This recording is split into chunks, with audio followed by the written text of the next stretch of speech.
139 gram MDMA-യുമായി പിടിയിലായ പ്രതികളിൽ ഒരാളാണ് KH മുഹമ്മദ് ഹുസൈൻ. അദ്ദേഹം വളരെ കടുത്ത കോൺഗ്രസ്സുകാരനും കാസർഗോഡ് ചെറുവത്തൂരിൽ പോലീസ് കഴിഞ്ഞ ദിവസം അറസ്റ്റ് ചെയ്യുകയും അതിനെ തുടർന്ന് അദ്ദേഹത്തെ സാമൂഹ്യ മാധ്യമങ്ങളിൽ പലരും പലതരം വാർത്തകളുമായി ആക്രമിക്കുകയും അവഹേളിക്കുകയും ചെയ്യുന്നുണ്ട്. അതിൽ ആ ആക്രമണം കൂടുതൽ നടത്തുന്നത് മുഖ്യമന്ത്രി VD സതീശൻ്റെ അടുത്ത ആൾ എന്ന് പറഞ്ഞിട്ടാണ്. അദ്ദേഹം പ്രതിപക്ഷ നേതാവായിരിക്കുകയും അല്ലാത്തപ്പോഴുമൊക്കെ അദ്ദേഹത്തിൻ്റെ അഡ്മിനായും കോർഡിനേറ്ററായും അല്ലാതെയുമൊക്കെ ഈ മുഹമ്മദ് ഹുസൈൻ ഉണ്ടായിരുന്നു എന്ന് പറയുന്ന വീഡിയോ ദൃശ്യങ്ങൾ വെച്ച് ഈ CPIM-ൻ്റെ സൈബറിടങ്ങളിലുള്ളവരെല്ലാം മുഖ്യമന്ത്രിയെയും അതുപോലെ മുഖ്യമന്ത്രിയെയും ആഭ്യന്തരമന്ത്രിയെയും ഒക്കെ ട്രോളുകയും കളിയാക്കുകയും ഒക്കെ ചെയ്യുന്നുണ്ട്. സത്യം പറഞ്ഞാൽ പ്രതിപക്ഷത്തിനും CPIM-നുമൊക്കെ അത് ചെയ്യാനുള്ള അവർക്കുള്ള അവകാശം അല്ലെങ്കിൽ രാഷ്ട്രീയമായത് ഉപയോഗിക്കാനുള്ള സംഗതിയൊക്കെ ശരിയാണ്.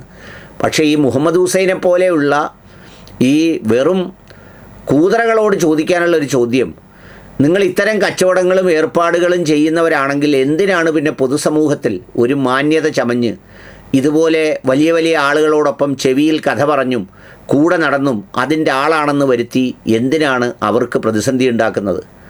ഇനി സൗഹൃദവും ബന്ധവും നിലനിർത്തണമെങ്കിൽ ഈ സ്പെഷ്യൽ ബ്രാഞ്ചിൻ്റെ റിപ്പോർട്ടോ അല്ലെങ്കിൽ വേറെന്തെങ്കിലും വാങ്ങി മാത്രമേ രാഷ്ട്രീയക്കാർക്ക് സാധ്യമാവുകയുള്ളൂ എന്ന സ്ഥിതിയിലേക്കാണോ കാര്യങ്ങൾ എത്തുന്നത്? എന്തൊരു നാണക്കേടും ഗതികേടുമാണ് ഇതെന്ന് പറയാതെ വയ്യ. ഇത്തരം കച്ചവടങ്ങളുമായി രംഗത്ത് വരുന്നവർ ആ ലോകത്തേക്ക് അങ്ങ് പോകണം. ഇങ്ങനെ ചെയ്യുമ്പോൾ നമുക്ക് തോന്നുന്നത് എന്താണെന്നറിയോ?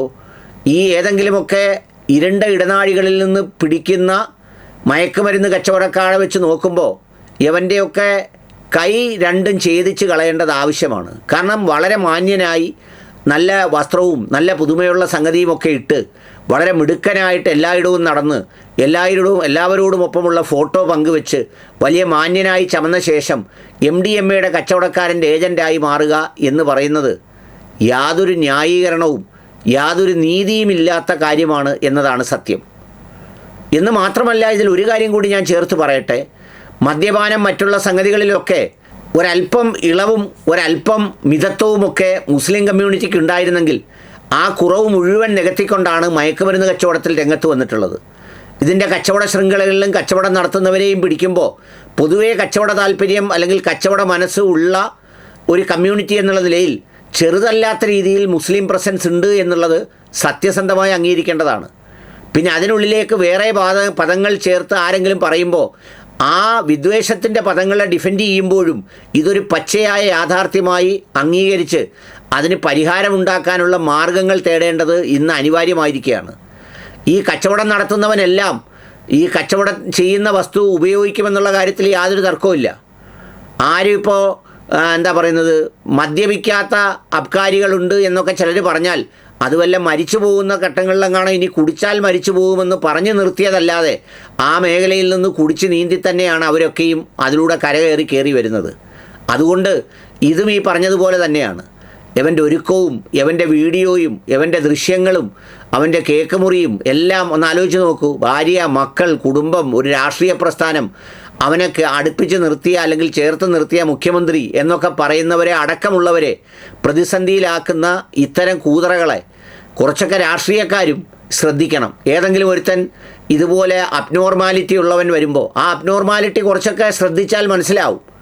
അവൻ്റെ പെരുമാറ്റം, അവൻ്റെ രീതി, അവൻ്റെ നാട്ടിലുമൊക്കെ ഒന്ന് തിരക്കി നോക്കണം ഇവൻ എന്താണ് ആളെന്നുള്ളത്.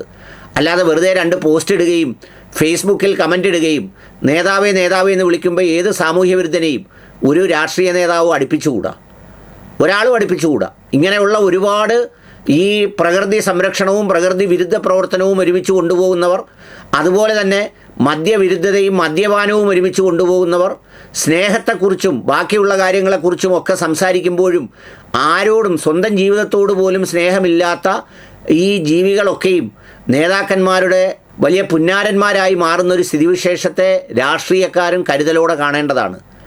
2 പോസ്റ്റും ഒരു ഫേസ്ബുക്കും ഒരു കമൻറ്റും ഇടുമ്പോഴത്തേക്ക് നേതാവിൻ്റെ അനുയായി, പണ്ടൊക്കെ നേതാക്കൾ അനുയായികളെ എടുക്കുന്നത് അവരുടെ ഗ്രാസ് റൂട്ട് ലെവലിലുള്ള സ്വാധീനം, അവർക്ക് നാട്ടിലുള്ള ബന്ധം, രാഷ്ട്രീയ പ്രവർത്തനം, അവരുടെ പാരമ്പര്യം, അവരുടെ ചുറ്റുപാട്, അവരുടെ ക്വാളിറ്റിയൊക്കെ നോക്കിയാണ്. ഇപ്പോൾ അങ്ങനെ ക്വാളിറ്റിയൊന്നും വേണ്ട.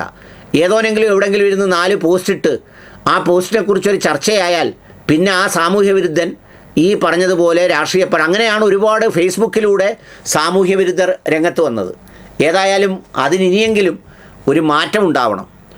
ഈ കാലത്ത് കക്കൂസിലിരുന്ന് ലൈക്കും കമൻറ്റും ഷെയറും എണ്ണി എല്ലാ സാമൂഹ്യ വിരുദ്ധനെയും സ്വന്തക്കാരനാക്കാൻ നിൽക്കരുത് എന്നുള്ള കാര്യം പ്രത്യേകമായി ശ്രദ്ധിക്കേണ്ടത് ആവശ്യമാണ്. അതിന് ഈ ഫോട്ടോ എടുക്കാൻ നിന്നുകൊടുത്ത അല്ലെങ്കിൽ സ്നേഹം കാണിച്ച മുഖ്യമന്ത്രിയെ പറയുന്നത് എന്തിനാണെന്ന് ഒട്ടും മനസ്സിലാവുന്നുമില്ല.